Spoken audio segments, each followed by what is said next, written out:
रहे हैं कि जब भी आप शिवलिंग पर दीपक प्रज्वलित करें यानी कि दीपक जलाने जाएं तो उसका एक नियम होता है। अगर आप उस नियम का पालन नहीं करते हैं तो पूज्य पंडित प्रदीप जी मिश्रा जी कहते हैं वो काफी अशुभ माना जाता है। जब भी देखिए आप दीपक जलाने जाएं, देखिए मानिए ये शिवलिंग है, आपके घर के अंदर शिवलिंग है, ठीक है। मंदिर में भी ठीक इसी तरह शिवलिंग होता है, जिसके आगे आप देख रहे हैं अशोक सुंदरी का ये स्थान होता है, ये माँ पार्वती का हस्तकमल होता है और ये शिवलिंग यानी भगवान शिव स्थापित है यहाँ पर, ठीक है। और ये पूरा इसका स्थान होता है, पूरा आप देख रहे हैं जो आपके मंदिर के अंदर होता है, ठीक है। इसी तरह होता है, उसका जो आकार होता है वो बड़ा होता है मंदिर में, और घर का जो शिवलिंग होता है वो खासकर इसी आकार का होता है। जब भी आप शिवलिंग पर दीपक प्रज्वलित करें तो उसका एक नियम होता है। सबसे पहले देखिए जो भी मुख्यतः शिवलिंग होते हैं, कुछ एक शिवलिंग होते हैं जो दक्षिण मुखी होते हैं और मुख्यतः जो शिवलिंग होते हैं वो उत्तर मुखी होते हैं, यानी कि उनका फेस उत्तर दिशा की तरफ होता है। यानी कि देखिए ये जो दिशा है ये आपकी पूरब दिशा है, इधर की, इधर का जो दिशा होगी पूरब है, पीछे आपके दक्षिण दिशा है, इस तरफ आपके जो आपकी पश्चिम दिशा है और इधर उत्तर दिशा है। तो ये शिवलिंग देखिए उत्तर दिशा की तरफ है, यानी उत्तरमुखी शिवलिंग है।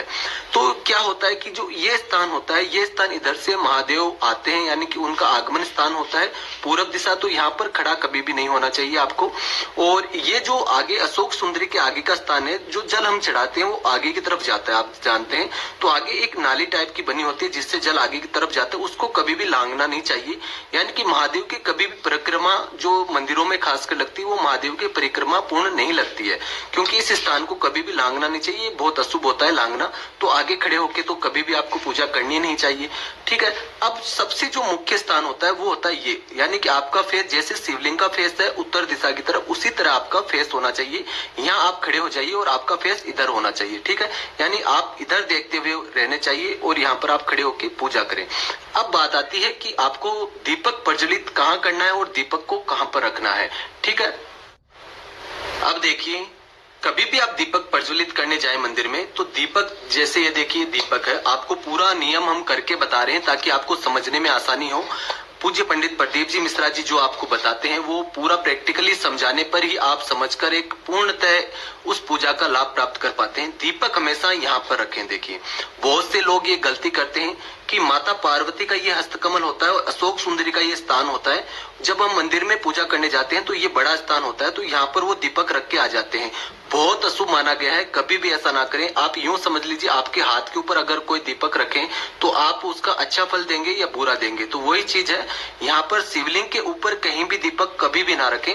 दीपक का फेस हमेशा ऐसे होना चाहिए, या तो उत्तर दिशा की तरफ, या आप दीपक को ऐसे रख सकते हैं, यानी कि ऐसे भगवान की तरफ करके ऐसे रख सकते हैं, पूरब दिशा की तरफ मुंह होना चाहिए और जो बाती हो वो लंबी बाती होनी चाहिए। तो पूरा नियम से हमने आपको समझाने की कोशिश की है कि कभी भी शिवलिंग के किसी भी स्थान पर आपको दीपक को नहीं रखना है और दीपक की इतनी दूरी बना के रखनी है कि शिवलिंग को दीपक टच ना करें, ठीक है। इसी हिसाब से दीपक रखना है, लंबी बाती का रखना है। बहुत से लोग क्या करते हैं कि आटे का दीपक बना के ले जाते हैं या मिट्टी का दीपक ले जाते हैं वो यहाँ पर रख देते हैं। ये ऐसा कभी भी नहीं करना है, बहुत ज्यादा अपशगुन होता है। दीपक हमेशा पूरब दिशा की तरफ मुंह करके या उत्तर दिशा की तरफ मुंह करके रखें और भगवान से आग्रह करें कि प्रभु हमने आपको जो दीपक अर्पित किया है उसे आप ग्रहण करें, ठीक है। तो दीपक हमेशा इसी तरह रखें ताकि आपको पूजा का अच्छा फल प्राप्त हो सके। आप इतनी मेहनत करते हैं, नियम निभाते हैं, इतने दिन व्रत करते हैं और आप एक छोटी सी गलती करके वो सारे व्रतों का फल आपको नहीं प्राप्त हो पाता है। तो इस चीज का ध्यान रखें। ऐसे छोटे छोटे नियम रोजाना सुनने के लिए और पूरे नियम जानने के लिए चैनल को जरूर सब्सक्राइब कर लीजिए। आज के लिए इतना ही। तो प्रेम से बोलिए श्री शिवाय नमस्तुभ्यम।